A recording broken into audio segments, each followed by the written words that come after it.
España ha recibido más de 1.600 millones de euros. Y es el momento ahora de ver el minuto y resultado de la bolsa, de los mercados, con Eva Villanueva y también con Roberto Moro. Eva, lo dejo en tus manos. Pues sí, Leticia, vamos a echar un vistazo a un IBEX 35 que hasta ahora está en los 8.392 puntos, cede un 0,61%, mientras que vemos cómo las caídas están generalizadas en las principales plazas europeas, 0,22% lo que cede el DAX germano. Vemos al CAC 40 parisino retroceder con la misma intensidad y el Eurostoxx 50, principal indicador de la eurozona, cede el 0,33% en los 3.819 puntos. En este contexto vemos también recortes muy tímidos en el FTSE londinense, mientras los futuros de Wall Street anticipan una apertura con subidas moderadas pendientes de este dato de PIB trimestral y de esa rotación de carteras en este final de trimestre, del primer trimestre. Vamos a analizarlo todo con Roberto Moro, analista de robertomoro.com. Roberto, muy buenos días. Hola, buenos días, ¿qué tal? Pues muy bien, hoy querríamos comenzar, ¿no?, echando un momento el vistazo a lo que es nuestro IBEX 35, que parece que hoy sigue siendo el que más cae entre las principales plazas europeas, pero bueno, en un contexto que parece que no consigue despejarse. Sí, yo creo que esa es la forma de decirlo, ¿no? Yo ahora mismo a corto plazo no sé muy bien a qué carta quedarme, no solamente con el IBEX 35, sino prácticamente con el conjunto de los índices. Si bien es verdad que el único prácticamente que hasta ahora ha perdido algún nivel de consideración es el IBEX, ¿no? Porque como se ve en el gráfico, pues bueno, hemos perdido la zona de los 8.450, zona que en su momento era clave para tratar de pensar en subidas importantes que como mínimo debieran llevarla a la zona de 9.000 puntos, pero 4 o 5 días después de haberlo conseguido se ha vuelto a situar por debajo. Ya ha perdido la directriz alcista que viene desde finales de enero, que al tiempo es la base de un canal bajista cuya anchura puede proyectar al precio hacia la zona de los 8.000 puntos, en fin. Yo no sé si el movimiento de ayer, incluido el de hoy, puede ser simplemente un pullback para seguir cayendo, o si la ruptura de ese canal resultará ser en falso. En fin, ya digo que es el único título que ya con respecto, perdón, el único índice, que con respecto a lo que fue toda la subida que se inició, pues eso, a finales de enero, ya ha corregido en alguna proporcionalidad de Fibonacci a lo que fue esa subida, ¿no? Es el único. Los demás no tienen a corto plazo un aspecto ni siquiera inquietante. El del IBEX, a mi entender, empieza a serlo. De la misma manera que lo son también el aspecto que a corto plazo presentan los dos grandes asiáticos, el Nikkei. Aquí lo tenemos con un hombro cabeza a hombro que ya ha roto a la baja, y lo mismo tiene el Hansen chino aquí, también ha roto a la baja, un hombro cabeza a hombro. En fin, sé que no tiene gran cosa que ver, pero son aspectos todos ellos a tener en cuenta, porque en el fondo pues todo está interrelacionado. Un mercado interrelacionado que, además, antes de entrar en valores, querría detenernos en ese mercado que nos mantiene expectantes en las últimas jornadas. Vemos al petróleo que a esta hora retrocede un 62%, en el caso del West Texas en $60,19 y el crudo Brent en $63,54.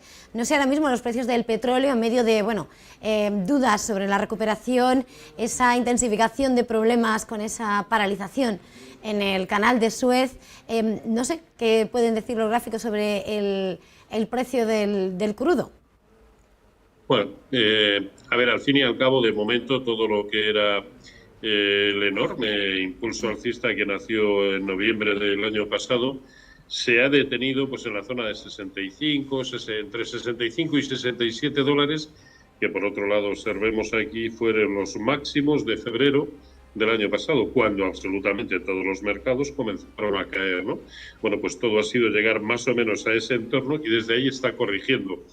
A mi entender, una corrección muy normalita, que de hecho ni siquiera aún lo ha llevado a visitar ningún nivel de Fibonacci de lo que fue precisamente ese impulso, con lo cual, claro que puede seguir teniendo margen de caída, lo cual apreciaremos con precios por debajo de 57, pero en principio cabe interpretarlo como una corrección ya sí de medio plazo, no solo de corto plazo, pero coherente con lo que había sido el impulso anterior. Por contra, empezar a pensar que el petróleo vuelve a la senda alcista de medio y casi largo plazo, pasa por ver precios por encima de 67. En el corto plazo, tan indefinido como, a mi entender, la gran mayoría de los mercados en el momento actual. Pero es que me sucede lo mismo con el oro y con el euro dólar y, en fin, con los propios índices. Creo que son momentos de gran indefinición en el corto plazo y que precisan de, bueno, pues de alguna definición tendencial, aunque sea precisamente en ese corto plazo. Y a lo mejor no merece la pena tomar grandes decisiones de de inversión, tampoco de desinversión en este momento, ¿no? Parece que es mejor estar quietos y esperar a ver, ¿no? Antes, por aquello de que el que no vende no Yo creo que pierde. sí. Yo creo que sí. A ver, el que lo vea claro, pues que actúe en consecuencia. Yo no veo claro.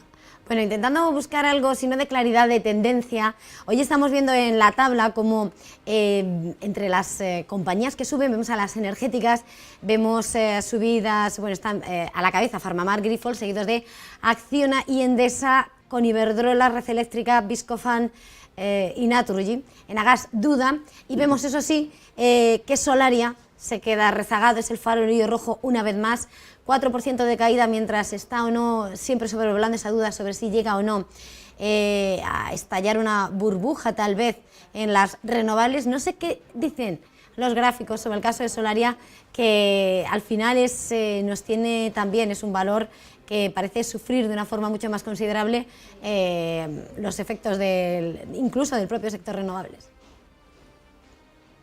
Sí, a ver, a corto plazo, bueno, ya a medio plazo, porque viene desde casi comienzos de enero, desde que comenzó a caer, la secuencia de máximos y mínimos relativos crecientes es perfecta, y así no se sufre, evidentemente, ¿no? Ahora mismo está tratando de encontrar algo de apoyo en lo que es la media móvil de 200 sesiones, y desde luego si viéramos precios por debajo del anterior mínimo, es decir, por debajo de 16-25, bueno, pues estaríamos relativamente seguros de que prosigue con su lado natural, que ahora mismo es el de caídas. ¿Cuándo dejará de ser así?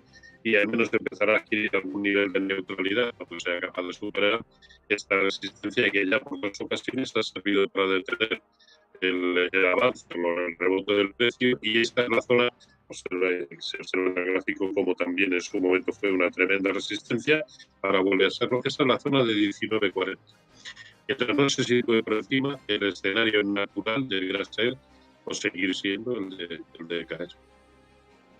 Y en el resto de eléctricas y demás, es verdad que a corto plazo sí pueden volver a funcionar como activo refugio. Lo estamos viendo recientemente en el gas, en Endesa, quizá en menor proporción en Naturgy, quizá también en menor proporción en Red Eléctrica, pero sobre todo en Agas, Endesa e Iberdrola, que por encima de 11 se vuelve a convertir en una buena opción.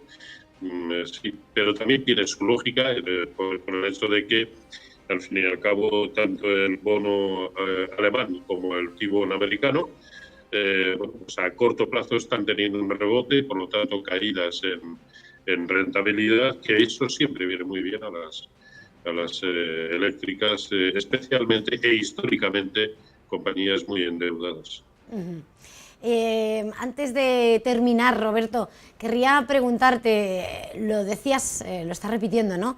El contexto es incierto, no parece nada claro. ¿Cuál sería entonces la recomendación en este momento? Ahora mismo, a corto plazo, yo creo que estar tranquilos sin tomar grandes decisiones de inversión ni de desinversión y actuar según, por ejemplo, ciñéndonos al IBEX. Si el IBEX es capaz de cerrar el último hueco bajista, el que nos ha dejado en la zona de 8.400, bueno, 8.500, bueno, pues probablemente se pueda reanudar el escenario de continuidad alcista, pero de la misma manera que con precios de cierre por debajo de 8.250, pues probablemente asistiríamos a caídas superiores. Yo creo que es preferible esperar a ver qué es lo que sucede entre tanto. Hay títulos, lógicamente, que pueden seguir evolucionando de manera autónoma, ya hemos dicho algunos de ellos, como pueden ser las eléctricas, EON lo está haciendo de maravilla, y no solamente por la subida de hoy, sino que el análisis técnico previo al día de hoy ya indicaba que era una muy buena opción. En Agas, Grifols también me gusta mucho. Linde, en el mercado americano, optaría por Home Depot y United Health Group, pero dentro de esa indefinición, que yo creo que lo que hace más aconsejable es estar tranquilos. Esto de todos los días. Tranquilidad, pero con unos favoritos que quedan bien puestos de aquí y del otro lado del Atlántico. Roberto Moro, analista de robertomoro.com, muchísimas gracias por acompañarnos estos análisis técnico, consejos y visión de mercado. Muchísimas gracias y feliz jornada. Gracias a ustedes, igualmente, cuídense. Y nada, con un IBEX que dejamos hasta ahora en los 8.389 puntos, terminamos este tiempo de análisis, Leticia.